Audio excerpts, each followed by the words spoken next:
Good morning, members. We apologize for the slight delay. My name is Rose Tang. I'll be moderating today's session. Karibu sana, Dr. Kipng'etich. It's always a pleasure to have you here. Thank you, Rose. Now, as the true impact of COVID-19 pandemic becomes apparent, employers are facing unprecedented challenges in protecting their staff and customers while, if possible, maintaining operations. So the questions from HR are, do you have to pay someone who is self-isolating? What do employees need to work from home effectively? And if an employee decides they don't want to risk coming to work, what are the implications?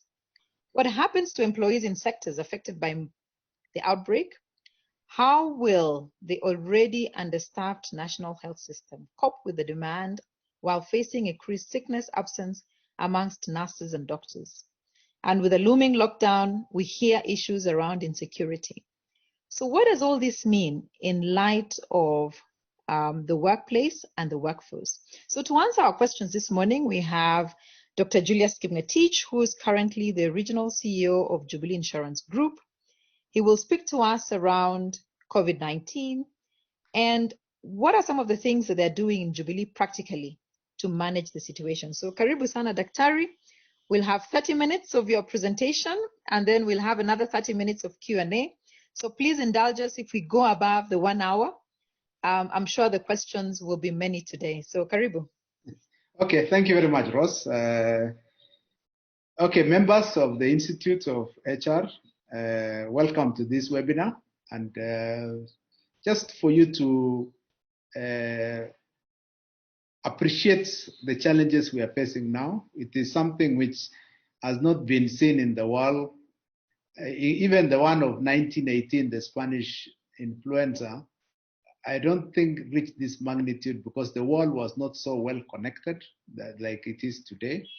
And a challenge in one part of the world can easily, move around the world quickly.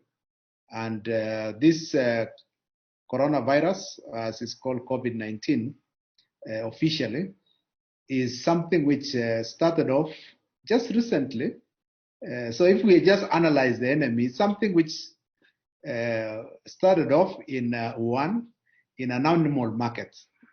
The jury is still out there to probably figure out what it is.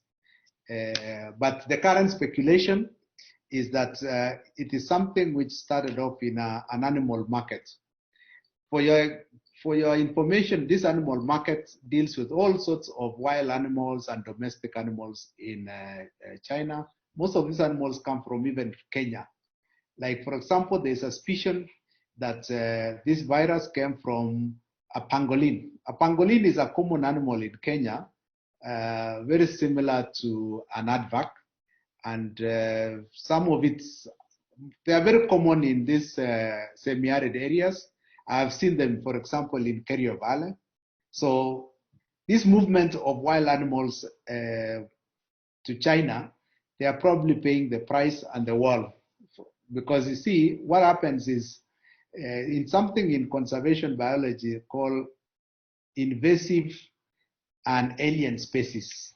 Something which moves away from its habitat then can get out of control in another habitat. A very good example for you to see in Kenya is the hyacinth, water hyacinth. The water hyacinth is a native of Brazil. In Brazil, it's not a problem. But when it moved out of Brazil, say in Kenya, it went out of control. So probably God, when he made the planet, had not envisaged there'll be such huge movements by human beings. And so another example is Prosopis, Madenge. Madenge is an alien species for Kenya. The country of origin itself was not a problem. But when it was brought in Kenya, it went out of control. So we could probably be dealing, Corona is probably a good example of a virus that probably was native somewhere else and had no effect. But when it moved then to another area and moved to human beings, it then mutated and is still mutating. Scientists think, for example, that the current challenge in Kenya, the infections in Kenya, is probably second or third mutation. And so we are dealing with an enemy which is continuously evolving. I think HIV probably is on the 20th mutation. So this is a very interesting time for them. The current challenge, of course, is that since the enemy itself is mutating and changing very quickly, the challenge for scientists even is as they deal with one, by the time they get a cure or a vaccine, it probably would have changed its character. And so you're dealing with a moving target. So overall, we are dealing with an enemy which will be with us for a while. There was an article on Twitter yesterday by Dr. Kipng'etich of Ihrm, and he said that conservatively, you are dealing with a problem which is going to plague the world in the next 6 months at best. Now, 6 months at best is not as easy as, to lock down the world for 6 months is not easy. So we are dealing with an enemy which is changing. We are also dealing with an enemy which has no cure. Remember, as we speak now, the virus itself, when you are afflicted by it, either it passes through, and it's the case for 70% of those affected. So 70% of them either get something mild or never even notice that they have it and it passes. 20% will have some severe symptoms and may end up in a hospital, and they'll be given something for relief.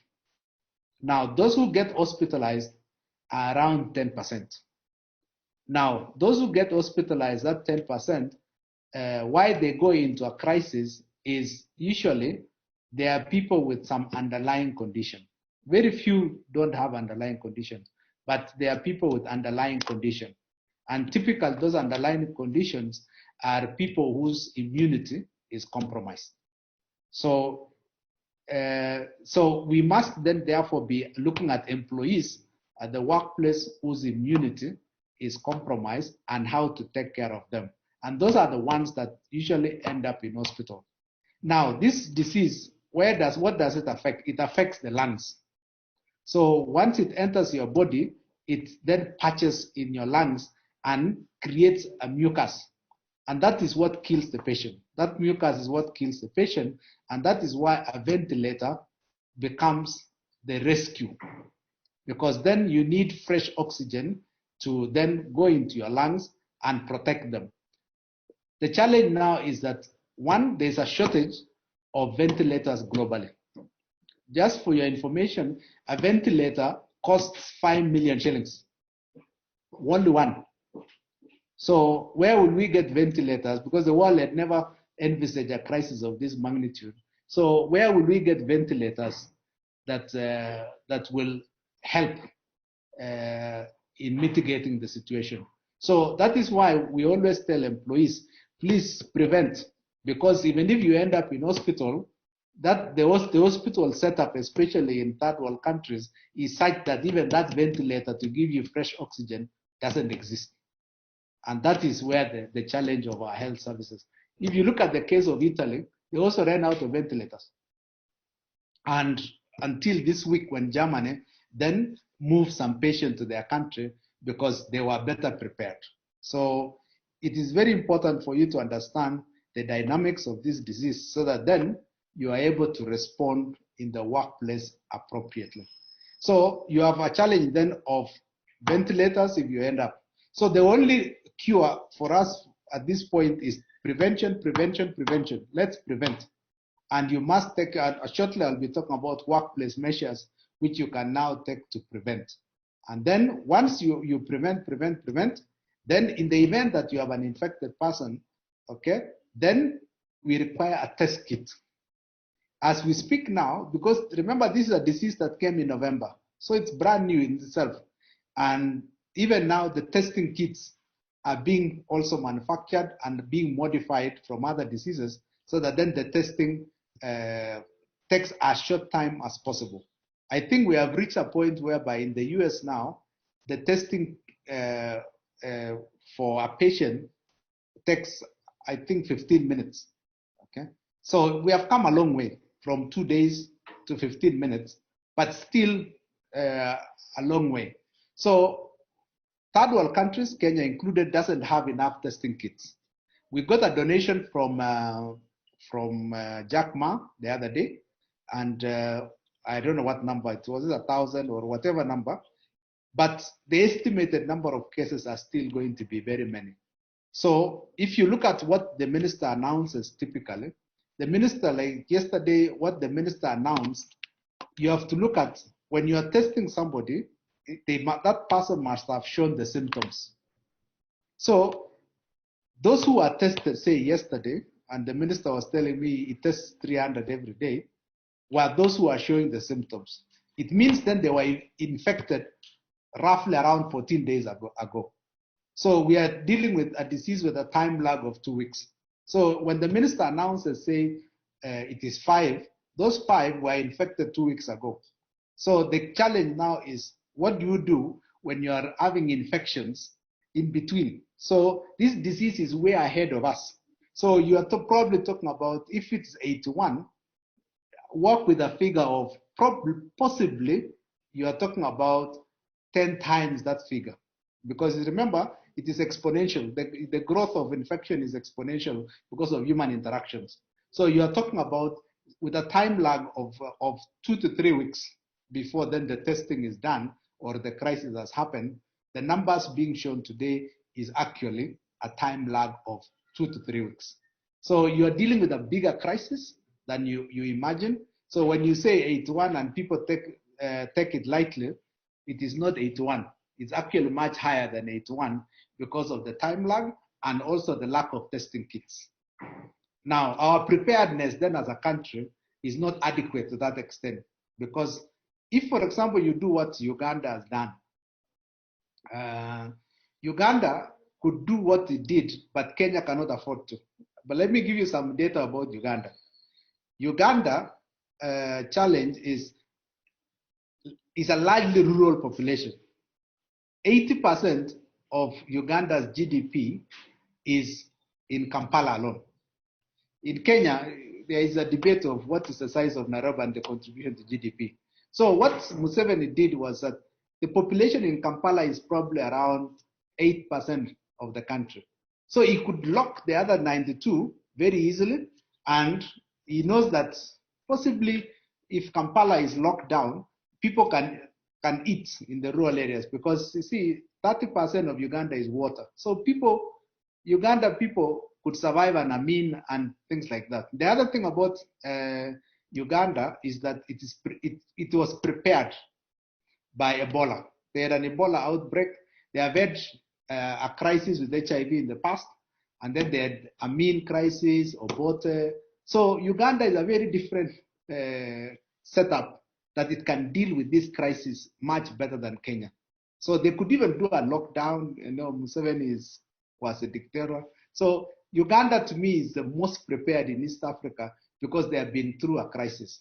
The other one which is most prepared is Rwanda. So if you look at then East Africa, the sitting ducks are Burundi, Tanzania, and Kenya. Those are the sitting ducks. Because then the nature of the population and previous crises is very, very different across East Africa. So the challenge then for Kenya is, one, we are not prepared. So prepared just in change of behavior. I don't blame Kenyans too much, because you see, if you have no previous experience of a crisis of this magnitude, you can't change your behavior overnight. Since I'm talking to HR professionals, as HR people, just know that, you know, God never designed us to be like a switch. You don't tell somebody, change your behavior overnight. You know, it's not that way. You can't change a culture. And from research and science, a culture, for people to unlearn the past, it takes 5 to 7 years.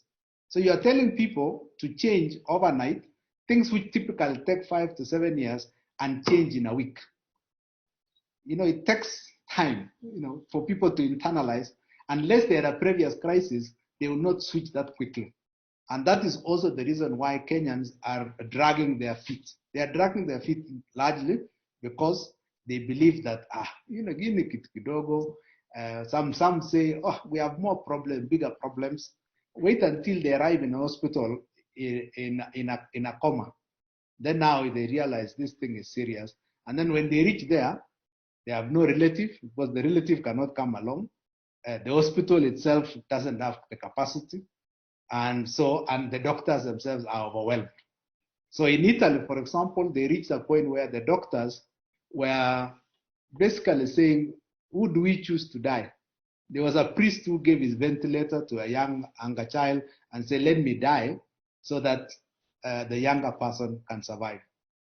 Then the final thing I will say as a preliminary is there's also this issue that younger people will not be affected greatly. That is largely true. And because younger people have a higher level of immunity. So Africa, if you look at the age profile of Africa, the average age in Africa is 18.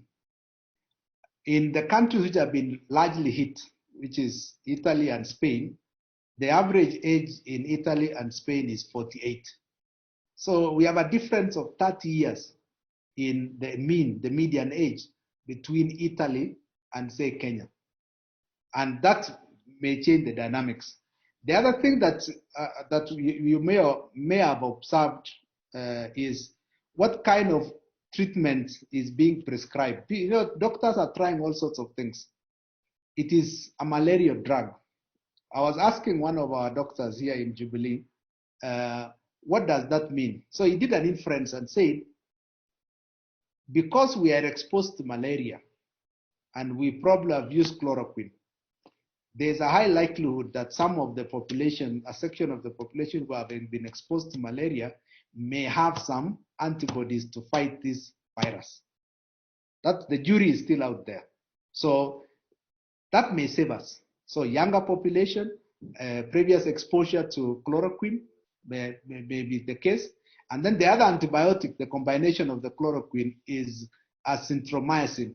Azithromycin, if you go to a chemist, is actually Synthromax, which is what you are given as an antibiotic for flu to prevent opportunistic diseases. So most of you have probably taken Synthromax or probably taken an anti-malaria drug. That could be your savior. The medics will tell us that.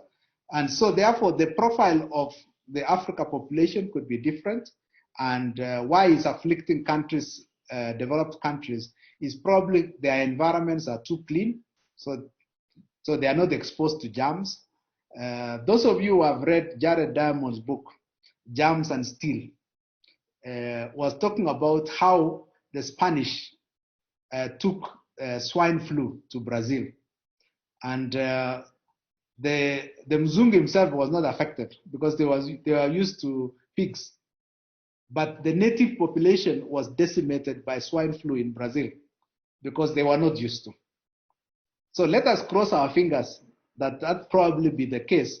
And so we forestall an Italy situation in Kenya and probably largely sub-Saharan Africa. So many scenarios, so many options. So let's now move to the workplace. Given that is a scenario, then we are dealing with a crisis of huge proportions, unprecedented proportions in the workplace. And many HR professionals are grappling with this. So the first thing that probably you need to adjust in the workplace is, how do you work from home? There's a government directive, stay at home. So, and scale down people who are moving from the office to home as much as possible. I guess many of you have done it already in line with that government directive. Take it seriously. This thing is not a joke. And what you want to do is to prevent infection. Now, the greatest challenge at that point is high-risk employees. Now, who is a high-risk employee? A high-risk employee is that one who may come into contact likely with an infected person, not necessarily directly. The greatest worry is indirect. which is you touch a surface and then the person who is infected leaves traces of the virus, and then you come and touch it. That is where there is. So those who use public transport, those who live in crowded places, those are the high-risk employees. So who are they typically in the workplace? They are those who serve your tea. They are those who do the cleaning. They are those who are doing clerical things. They handle a lot of files. So please identify the high-risk employees and try to mitigate. They are either put them in a dormitory. That's what Museveni ordered them in Uganda. When he did the lockdown this week, he said, those who have high-risk employees, please put up tents in the workplace so that then they don't come into possible contact with those who are infected. Okay. If you look at the case of South Africa, they never took those high-risk employees seriously and quickly. So what has happened? The disease is lingering around the high-class areas of Joburg, Sandton.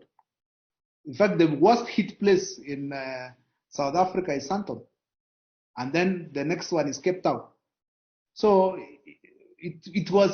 so the elite brought it, but it's being multiplied by the high-risk employees and their contacts. So please identify high-risk employees and take precautionary measures so that then in the workplace you give them gloves, you give them masks, face masks as they go about their duties. If those who are handling files, you can, they say this virus can hang around for a few hours on a file. So probably those who approve a file can let it incubate for 24 hours or 48 hours, and then how you handle files. So the workplace is an area where, the lifts, for example, those are places where you touch biometric. So as in Jubilee here, we have relooked at we disabled the biometrics so that then people don't touch the same spot so many times. One challenge that immigration had at the airport for JKIA was that it took them too long to disable the biometric. So many people are touching the same surface. So you can imagine how many infected people touch the surface, and then later on, those who are not infected come and touch the same biometric identification. The area of lifts, you must then put sanitizers everywhere. And the other thing we do here in Jubilee is we fumigate our building twice a day. In the morning, very early in the morning, we fumigate and wipe all the spots. And then especially door handles, areas of where humans interact, and also in the evening. We then fumigate in the evening. So a lot of measures then to make sure that the work environment. And then we also in the morning, each employee that comes is checked, the temperature is checked. So that then one of the symptoms is high fever. So if the temperature is more than 37.6, then that employee must be isolated. Even a visitor must be isolated and go through a medical procedure. In Jubilee here, we have a Aga Khan clinic just in Jubilee Exchange, and we take the person there. There was an incident last week where a visitor came with a temperature of 38.1. And so that sent alarm bells. The patient was isolated, taken to the clinic, attended to, and once the patient was interviewed, the doctor was able to certify that probably that was not a corona case. So you can see that these things can just pop up at your door at short notice, and you must have very clear processes and procedures on how to process an employee with suspect symptoms. There could be some who could be suspect. Probably they are coughing, because one of the symptoms is a dry cough and difficulty in breathing. We had an employee who exhibited that last week, went through the process, was tested and tested negative. But you must have then very clear procedures and advice to employees. Because these symptoms are very similar to a flu, the employees could take it lightly. So you must then have an environment in the workplace where an employee is free to say things. They must be free to say, I have a problem. Okay, so if you have a workplace environment culture that doesn't encourage speak up, you could have a challenge, because then an employee could keep quiet and say, probably I'm not feeling too well, but watch out. There was probably, I've read something circulating in social media about South Korea, about patient 31. Patient 31 was just an ordinary person. The disease was not well known then. So suspect, and then went to church, greeted as many people, like what you do in all churches, went for a funeral, got an accident, ended up in a hospital. 60% of the cases in South Korea was because of patient 31, just one person. So you could have a patient 31 in your workplace. So that is why encourage employees to speak up, encourage employees to say that they could be possibly have a problem, and so therefore it enables you to detect early and take corrective measures. Remember I told you we have a shortage of testing kits in the country, and even if you end up being tested, the current cost of a test at Nairobi Hospital is 22,000. That's prohibitive for many companies. Even for those who are insured, it's a high cost to insurance company. So please encourage employees so that then there is early detection.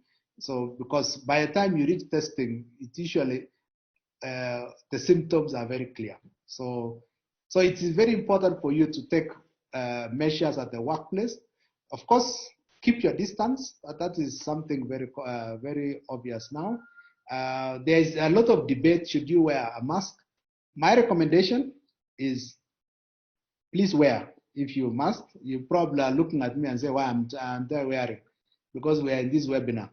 But after this, I will wear. You can see my hands have gloves, something, so then avoid touching surfaces that may be infected. Even for a building that is disinfected twice in a day, because you never know who has it. This thing has an incubation of 12 to 14 days.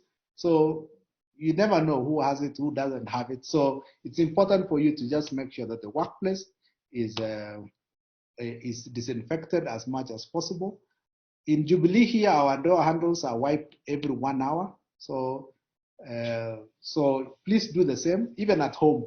You just wipe surfaces, because a visitor can come. You don't know who touches who. You know, sometimes it could be accidental. So it's important that you make that. So the workplace, minimize contact, have no meetings in the workplace, use Zoom. Webinar is part of Zoom. So use Zoom as much as possible, so that then you can coordinate meetings as much as possible. The second part of this is, once the employees have gone home, the challenge is, how do you monitor them? It's nice, okay, but let's look at an employee working from home. Don't make the assumption that every employee has Wi-Fi. You might have to buy for them a dongle, so then they can access. And then for your core systems, please ensure that the employees have access to VPN, which is a virtual private network. So it's a secure access to your core systems. So for us in Jubilee, we have VPN licenses for those employees who access the core systems, because the core systems are sensitive. Cybersecurity has become a challenge, because criminals now are marauding all over the internet, knowing that the usage is very, very high. So please protect your systems by ensuring that you are within a virtual private network environment, especially for your core systems. And then for other non-core systems, they can use the typical Wi-Fi at home, okay? But please enable them, and don't make the assumption that every employee has Wi-Fi at home.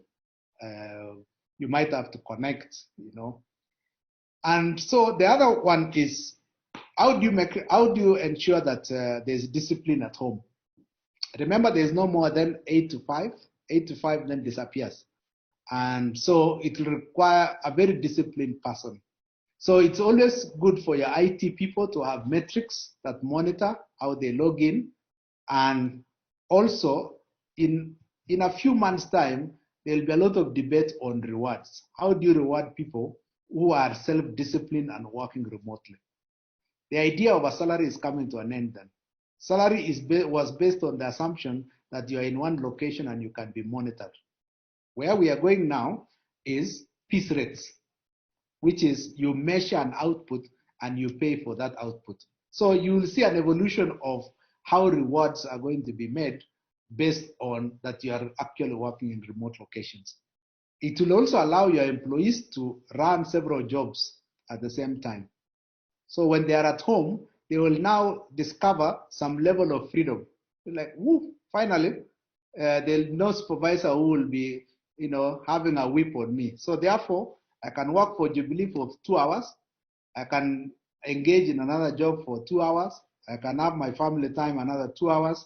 So several things are going to be changing. So many of them are going to be rethinking. So it is possible after this crisis and post then the cure, so many of your employees might never come back.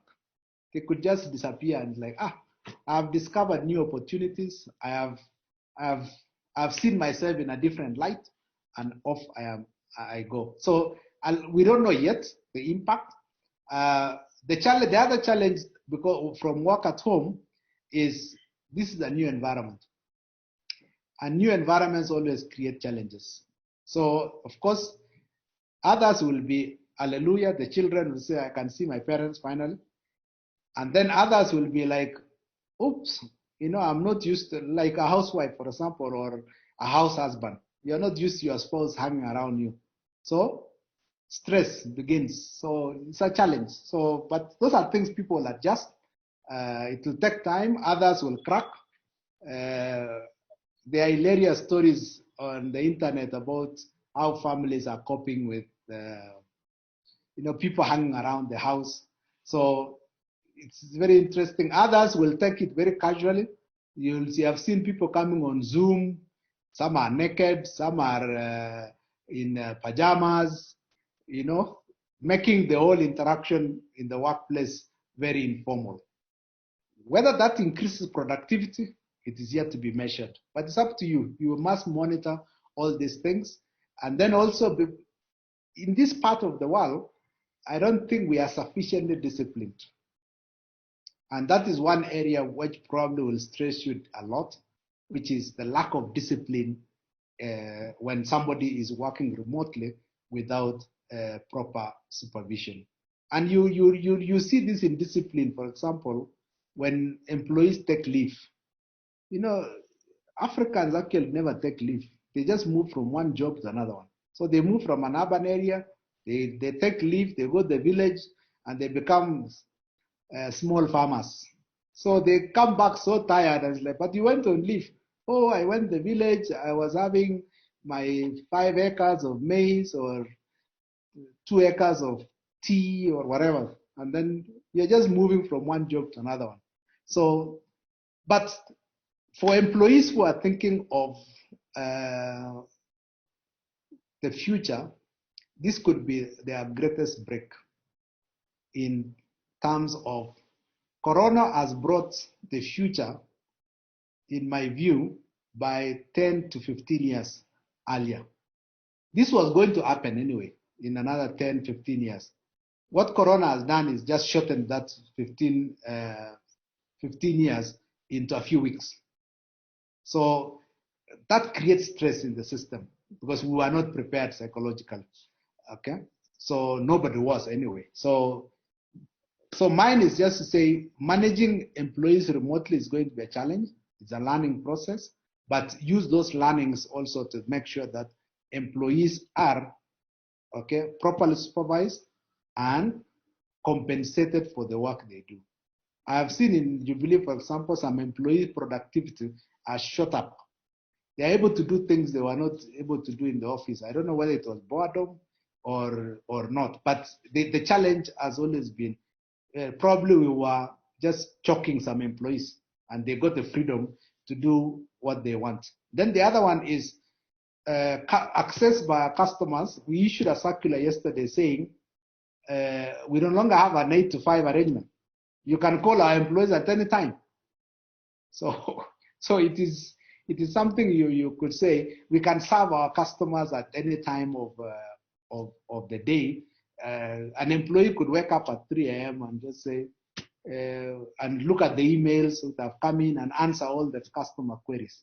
So it is something which is changing and changing pretty quickly. So therefore, going forward, what happens in a post-corona world? Before then, I can answer your questions. This crisis, in my estimation, will take at least 6 months. So just brace yourself. What will end the crisis is if we stop movement. Is it possible to stop human movement? The answer is no.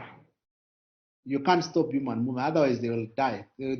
People are going to trade-offs. It's like, okay, I can risk a movement because the human beings are social animals. So probably this is what brought the dinosaur to an end. It was too big, it was eating too much, and the earth was not big enough for them, so they died. So it is not possible to stop human beings. So therefore, either they develop immunity or a vaccine is developed. That one, probably a vaccine might be another 6 months away. But remember, even if the vaccine is delivered now, in the next 6 months, to deploy it globally and vaccinate 7.6 billion people is no joke. So for us in Africa, we'll be at the tail end of a vaccine response. A cure probably may never happen. Remember, one of the most difficult things to cure is a virus. Flu, for example, has no cure. When you go to a hospital when you have a flu, it's just to give you relief when you have opportunistic problems. Okay, a fever, they just lower the temperature. That's it. So a virus is not easy to cure. We can have a vaccine, but cure probably never. Okay, or the body develops, its own resistance mechanism and probably fight it off. So this virus could be with us for years. A good example is HIV. HIV came in 83 or around there, around 81, 83 there. It's still with us. It has killed 25 million people and 33 million people have it. Still with us. So I don't see this corona thing disappearing from the planet soon. It's how we manage it. So human beings have to adjust very quickly. The interesting part is it attacked now the developed world first. It started in China, went to Europe, then now it's in America. So we are the tail end of this crisis. So let's see how it develops. But for me, as HR professionals, we have to deal with this crisis for another 6 months before we flatten the curve and sustain the flattened curve. There will be some outbursts of infections. Now, the challenge after that will be if people have worked from home remotely and they are used to it. Supposing now, post-corona, they tell you, Bwana CEO or Madam HR, I am unlikely to come back, allow me to work remotely. Organizations must prepare themselves for that. The next thing they need to prepare themselves is, they will have gone through a shock, which is salary cuts, some of them even no salary at all. And as the world recovers, so many people will be traumatized by that. People will have lost their savings because during this intervening period, they are using their savings. Some governments are able to pay in the world. Ours definitely will not have the capacity. So you will see that going through the next 6 months will be a very tough thing. So recovery, when you have lost your lifetime savings, you are probably on food relief. So the trauma of that. So there will be so many services required for counselors, psychologists, just to deal with the mental trauma that people have gone through as a result of this disease. So there's a lot of kibarua after the disease has been contained, and the world will take a long time to recover from it. So from the people perspective, look at it and say, how do I manage them during the crisis itself, which has begun already? How do I manage those who are no longer interested in coming back to the office? You have to then manage new relationships when they come back to the office. And then, of course, then long-term, adjusting to new work environments. Because in my view, the paradigm shift that will occur as a result of Corona is bigger than World War II, because it touches every human being personally. World War II was a remote thing. It was a war, between Europe and, several European powers. But this one is touching each of the 7.6 billion people personally. And that is where the problem is. Yeah, so it's bigger than World War II, and it alters human relationships fundamentally. And so therefore, it is going to alter everything. Even elections and politics will be altered, because you see, policy and one of the emerging political discourses will be, should we have elections every 5 years or 4 years? Because that makes politicians think of the next election cycle and think short term. We probably need now to think much longer term and take issues like, say, climate change seriously. This virus could be a product of climate change. We don't know, okay?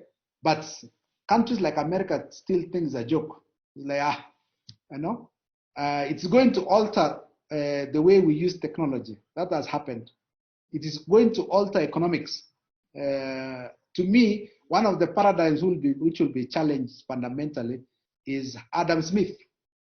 The way Adam Smith's core philosophy, when he espoused it in 1776, was a human being should pursue self-interest.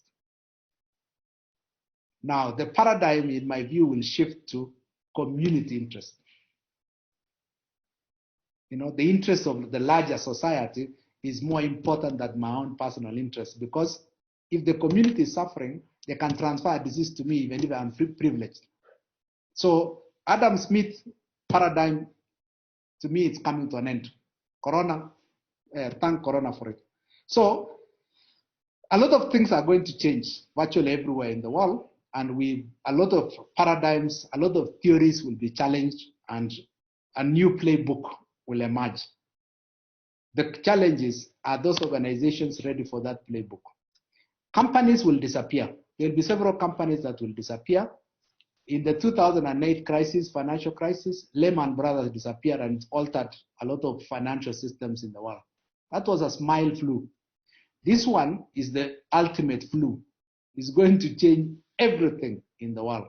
And HR professionals must then be ready for a completely changed world. You can predict some of those now, but others you may not be able to predict. But it's something you are managing, a moving target. So be ready, and I wish you well. And most of you have my number. We can always discuss on how we are responding.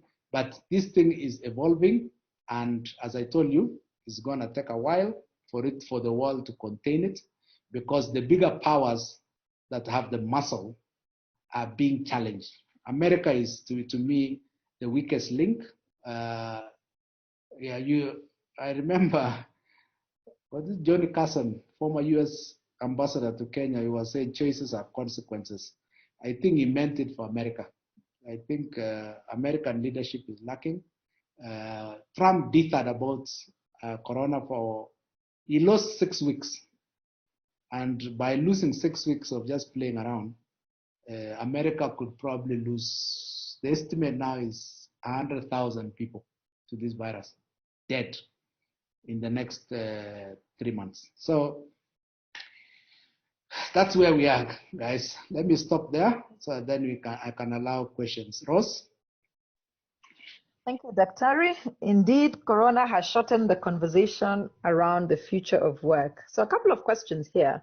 Yes. And one is really touching the public sector. So I guess Yes. it's a lot easier to move the private sector with regards to remote working, virtual teams, etc. What's your advice for HR managers, directors, CEOs who are currently managing organizations within the public sector? I don't think there's a difference between private sector and public sector. What is public sector? Public sector is just managing the common services, which the private sector could not handle. So an emerging paradigm or approach as to how common services will be managed. Okay, so a new behavior will emerge where if you are, for example, say City Hall and you are giving water, we have taken lightly. Let me give you an example of a public service. That's when you probably see how it's going to change. You see, in Kenya, if we had a public problem, we always offered private solutions. So, if, for example, you don't have water, what do? And you are building an estate for yourself, you drill a borehole. If there are potholes, you buy a 4-wheel drive vehicle. I was like, okay, that's not my problem. I can solve it myself. The concept of public service and the essence of community will become very important, because the failure of public service will transfer that problem to yourself as an individual. So that's why I was saying the way we do elections, for example, will change fundamentally, where we say, how do we reward politicians to think long term? One way of rewarding a politician to think long term is to say, become president, for example, or a governor for 10 years, and you have no election in between.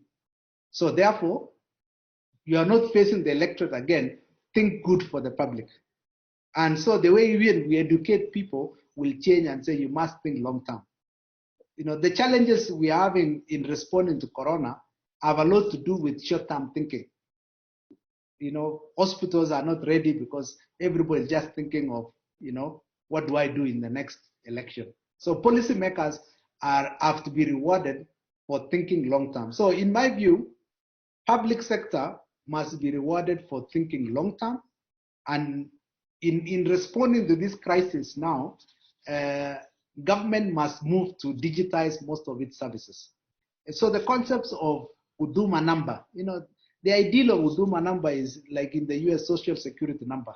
I don't know where it disappeared to, but I hope it will come back and we operationalize Huduma number. So then a lot of these things can be solved and delivered electronically as a platform for public service. But let me just, Rose, let me go back to that water issue and the lack of long-term thinking, because the reward structure to policy, public policy, is very, very different. You see, 80% of Nairobi's water comes from Dakaine in Murang'a. Now, problem number one is the people of Murang'a were never rewarded for conserving Abadeas and the people around it. So they feel aggrieved. So the source is then aggrieved. In other countries, especially in South America, they have what we call payment for ecosystem services. You must reward those who conserve so that they continue conserving to the beneficiaries. And the beneficiaries are here in Nairobi. So we need to figure out that. Then, if 80% come from one source to Nairobi, what will happen in the event that there's a drought in Abadeas? And because of climate change, that is a reality you probably will face in another 2 or 3 years. So it means, therefore, if we lose Ndakaine, there will be no water in Nairobi. I know some of you will say, but we'll drill boreholes. Where are the boreholes? Most of you have boreholes and you have already drained the aquifers of Nairobi. The aquifers is water, rainwater. So we will not have any aquifers, and we don't have Ndakaini. Ndakaini was built in 94.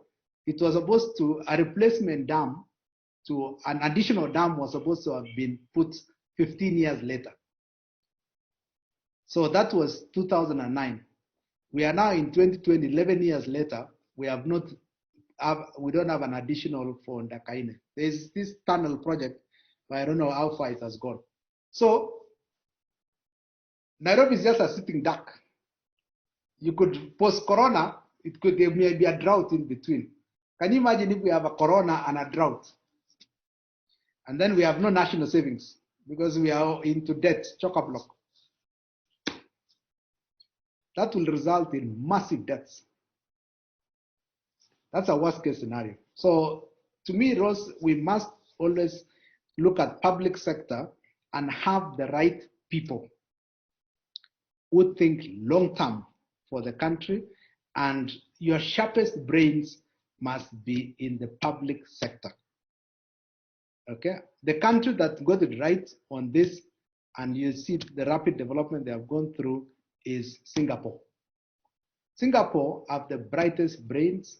The best paid civil servants are Singaporeans. And if you look at that tiny thing is very resilient.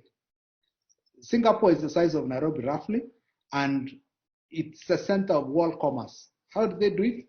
Is they have the best thinkers in the public sector, because public sector is common services. If the common services work, then the private sector, the individual components of the society will work beautifully. The challenge we have in Kenya is we have a very strong private sector and a very weak government. So Nairobi is a good example. You know the challenges the governor has. Then now you expected world-class services from a guy from Makadara. You know, how can you have it? You can't have it both ways. So public sector is very important, and we need to strengthen it, and strengthen it very well. Thank you. All right, thanks for that. So a lot of questions around productivity and how you manage productivity of virtual teams and reward. So quite a few people are saying, can you just touch on that around what is Jubilee doing within that space? It is work in progress. I don't want to say that we have a solution. What we are saying is we are thinking about it. We are thinking of how do we measure the productivity of an employee working in a remote location. Initially, we are looking at what they do, what they normally do from home. But if somebody says, you know why I was doing the job for 8 hours is because you are detaining me in the office. I can do what you normally give it to me in 2 hours. So therefore, can you free me for the other 6 hours I used to give you so that I can do my other things, and I give you 2 hours and we agree. So we are now looking at an evolution of a marketplace. So from the forces of economic demand and supply, there will be an equilibrium point. So we are not yet there at the equilibrium point, but a marketplace for labor, a new marketplace is evolving, and I would like to urge the HR professionals to be looking out for that new marketplace, play it for a while. There will be some mismatches for the next 1 or 2 years, but I think an equilibrium point for the market price for labor will emerge, where we reward people for certain blocks of activities that they are doing. So I'm not too worried. You know, nature has a way of organizing society around an equilibrium point. Okay. The other question is around insurance. Yeah. What happens in the case where, organizations don't have insurance covers, or do current insurance covers actually cover COVID-19, given that it's a pandemic? Okay, you have seen adverts of some companies saying, they cover corona. If you read that advert, actually they don't cover corona. Let's just deal with the basics first. Once WHO declares a disease a pandemic, insurance covers are suspended. The reason being, there is no single insurance company that can pay, the bills of a pandemic.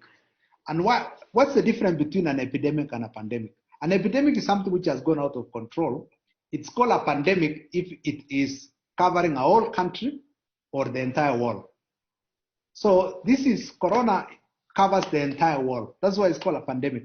So there is no single insurance company that could have predicted. Remember, insurance is based on your impression of the future. So by rules of probability. So by rules of probability, nobody could have envisaged. So if, for example, Corona affects the 7.6 billion of us in the entire planet, nobody could have envisaged that. So therefore, what does it mean? It means that governments and insurance companies have to work together to ensure that we support each other to give treatments and share the cost as much as possible for people to get treated. So let me give you the Kenya scenario. In the Kenya scenario, as we speak, your insurance cover takes you up to testing. So the insurance company will pay up to testing. Government has given guidelines that once somebody tests positive, then that case is referred to government immediately. That is why KNH and Bagadi were designated places. If you look at the experience in Spain, for example, or Italy, is government then took over private hospitals and say, for the purposes of treating Corona, okay, a private hospital is a designated public facility and government will pay for it. As we speak now, government then takes care of you immediately you test positive for Corona. And so if for example, you go to a private hospital, say Aga Khan, and then you test positive, then government can say, okay, stay in Aga Khan, okay, but for the purpose of treatment of that patient, the Aga Khan bed is treated as a public hospital. So that then government can take care of you until you heal at that point. So we are working now with government to make sure that we take care of the patient together. So the insurance company takes you up to testing. Government takes care of you if you test positive. Okay, if you test negative, of course, we treat whatever ailment that took you to the hospital. Then if you test positive, then we work with government to make sure that we mitigate. Because remember, for Corona, there is no cure.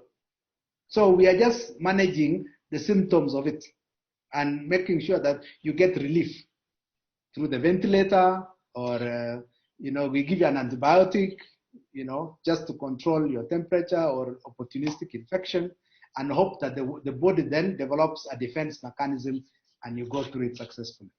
Like Brenda yesterday, she said she has gone through successfully.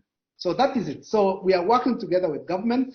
But if somebody tells you out there that that they cover for Corona, that's a lie. And I can tell you, I can say it openly. That's a lie. Go and read that advert by that company that did it. There's no coverage there. It's just telling you it can give you some money. But you see, you have to look at how many customers does that company have compared with Jubilee. I think they have 1,000 customers. So me, I have 1.9 million customers. So there's a difference. So a company entering the market gives false promises. That's misrepresentation. Thank you, Ross. All right, thank you very much. I know that you are pressed for time, and so allow me let me listen to the 511 people who are online. Let's hear what they say. A lot of them are comments actually thanking you. Some of the other questions are really around HR policies and how you're changing the policy manual within Jubilee. What are some of the things that you're looking at? That is work in progress. Changing policy manual is work in progress. Nobody had thought about this. We thought this thing will be done in 15 years. Corona says do it in 3 weeks. So it's work in progress. Okay. Yes. The other one is around managing stigma, especially for those that have tested positive for COVID-19. How is that being managed at Jubilee? It depends on what your organizational culture is to begin with, and how it empathizes with people in need. So if you have an organizational culture that doesn't care about people, then stigma may arise. But if you have a family culture in the organization, actually people rally around you. Remember, a lot of this may not necessarily, you see, if you look at HIV, for example, HIV has a stigma because where the infection occurs is because of litanga, okay? But this one is you touch somewhere and you get it. So it is not as easy as to just say, look at, for example, Prince Charles. Prince Charles has it. Boris Johnson has it. I think Netanyahu, the Prime Minister of Israel, has it. So it is not as HIV. So I don't see the stigma similar to HIV. It's just that people will blame you, or you are told to stay at home and have katanga. So I don't see the stigma that much, but stigma is a function of culture, how organizational cultures have evolved. And one of the things then that may emerge out of this corona is what organizational culture will work best. And my recommendation is try to evolve an organizational culture which is family. Family cultures now will dominate organizations. People work together, they take care of each other, because one person can infect the whole family. Yeah. So you talk about family. So perhaps some thoughts around wellness and mental wellness within Jubilee. How is that being managed, both from an employee and a family front? Because you might find that there are some employees whose perhaps spouse are working in high risk areas, of course, leading to stress within the workplace. So just touch on that, please. Okay, so first of all, we have a mental, a counseling hotline, which is outsourced. So then an employee who is severely challenged can call that line, and an independent person from the organization will listen, separate from HR. You could try that yourselves. And then regularly we talk to employees in a town hall format about their wellness, which includes also mental wellness. So it's important for you to engage your employees. Each line of our business has an HR business partner, and the HR business partner is a listener basically to HR problems in each function. So create structures around your HR functions that enable employees to speak freely to a person if they are a challenge. If, for example, they are in distress because probably one of the spouses is in a high-risk place, that employee needs to be reached out to, okay? So that then their anxiety is brought down, and in most cases, that anxiety arises out of misinformation, wrong facts, rumors. So you tend to give the employee or the spouse the correct information and probably understand the risk itself much more, so that then they can cope with it, okay? And that should also extend to the children, so that then the whole family is taken care of and they understand the kind of challenges. So we have tried our best in Jubilee. We have been discussing with the head of HR. I suspect Elizabeth Waititi is online. And we reach out to our employees as possible. And we are now discussing on how to follow them at home. So then regularly, we are always talking with them and saying, hey guys, how are you doing? Okay, how are you coping? How are you? The children are at home, they are learning at home. You ask the mother, how are you doing with mathematics? When was the last time you did algebra? Things, so many things I imagine. And I listen to hilarious stories as CEO every day, feedback from the front line. So people are adjusting, and the adjustment is progressing well. There are one or two challenged employees, but we deal with them, and so a new world has emerged, guys. Just adjust to it, and adjust it quickly. Okay. So your thoughts on reward? Do you cut pay? Do you go through redundancies? What happens in the event that the services are required for frontline employees, but should there be a lockdown? How should that whole reward space be managed, or how are you thinking about managing it at Jubilee? Rose, each organization will be affected by this thing differently, depending on what you do. For example, Safaricom is probably the biggest beneficiary of this corona, because then the demand for data services has gone through the roof. So for them, they will not reach a point of probably say a pay cut, because then their services are required because of the crisis. So different organizations get affected differently by this crisis. A lot of organizations are reviewing, even us here in Jubilee, we are looking at our forecasts, how will it affect each line of business. We have 3 lines of business: general insurance, medical insurance, and life insurance. So each of them will be affected differently. Our figures will be available in another 2 weeks to the board. So the board will look at them and say, how has the business been impacted?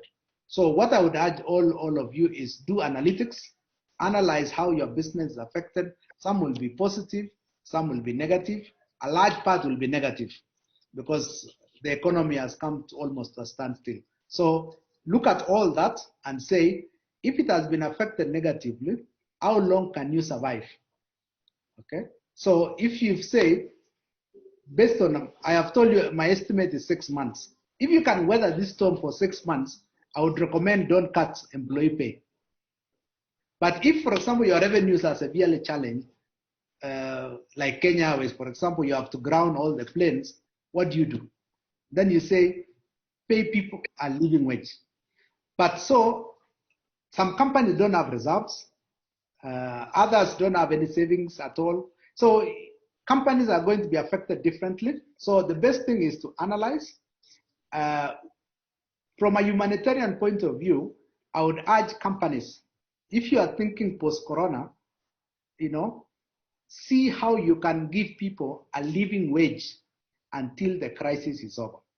That would be, to me, the minimum. But some may not have even money. You could borrow from a bank and say, okay, if this thing goes for 6 months, can I borrow just to give people rent and food until the crisis is over? I'm hoping we in Jubilee will not reach there, but if we get severely challenged along the way, I don't see us not giving our employees a living wage. I don't see ourselves reaching that point. So my recommendation is try your best. If you're a CEO, you work with your head of HR, try your best to prepare to give people a living wage. Because if an employee then has to transfer from nothing to government handout, because government has to give people food at some point. Look at that when the crisis is over. When they look at you and it's like, uniniwacha kwa mata, and so therefore I had to go to a government handout. Their mind will have a very negative attitude towards your company. So for now, probably the conversation might change in another 3 months. But for now, mine is plan to give people at the very minimum a living wage until the crisis is over. Thank you, Rose. All right, thank you. I don't know how much time we have, Dr. I'm ready to talk. Oh, okay, I see a lot of them are really comments. Very important, too important. Sorry? I'm saying it's very important because the world is in a crisis. Yeah, that's true. I see a question here around, you talk about culture, and so in the event that an organization has had a very autocratic culture within the organization, where do you start now, having this conversation with the CEO? Repeat it again, Rose. You talk about culture being conducive for some of these engagements. So some of the questions here around, for organizations that have had a very autocratic culture, where do you start this conversation with the CEO? Because that has largely been top down. Now you're having a conversation bottom up. Where do you start? And what would be a good place to then begin this conversation? I think, Rose, this crisis is bringing certain realities on the table. Whether you are autocratic or democratic, it is reality. We are facing reality. Two, what's a culture? Culture is a combination of three things: values, behaviors, and habits. So if your values, your behaviors, and habits are such that you don't listen to your people, your people will abandon the ship. And by the time you even look at the boat, you will find that there's nobody. So my recommendation to business leaders is we have to be compassionate. This is the time when you throw your autocratic leadership model and go towards consultative model, where you are compassionate to people, you take care of the people, because people will never forget how you treated them when they are down. So it's very important that if you are in an organization which is a bit dictatorial, shifting towards a compassionate model has to be very quick, because you are dealing with a crisis which you never created yourself. It's an external crisis. It's affecting everybody in the world. So it's not just affecting a section of the world. It is everybody in the world is affected, and both private sector and government are also affected. So we must then consult, be compassionate, and hope that the crisis is short enough for us to weather the storm. Okay? And in the event that it takes much longer, then if we are to die, we die together. And the hope that St. Peter will be kind to us at the gate. So it is something which is, there's no time for chest thumping now, Rose. We have just to be compassionate. Yeah. All right. Thank you very much. I think we need to call you back again for purely a Q&A session. I see a lot of comments more than questions. Yeah. So I think allow me at this juncture to say a big thank you on behalf of Ihrm. But before we all Nyango come on the screen at some point. Joseph. Yes, I wanted to invite him so that then he can give a few remarks before we can wrap this up. So the platform is yours. Joseph. Okay. All right. Thank you very much, Dr. It was really a big pleasure listening to you. And I want to believe that HR professionals have really gained quite a bit on this talk today. I can tell you, and looking at the comments, Dr. it has been really insightful, really practical, and what you really touch at the nerve center and the pulse of HR practitioners in this country. I want to first of all start by thanking you very much for that conversation. I can tell you it was great.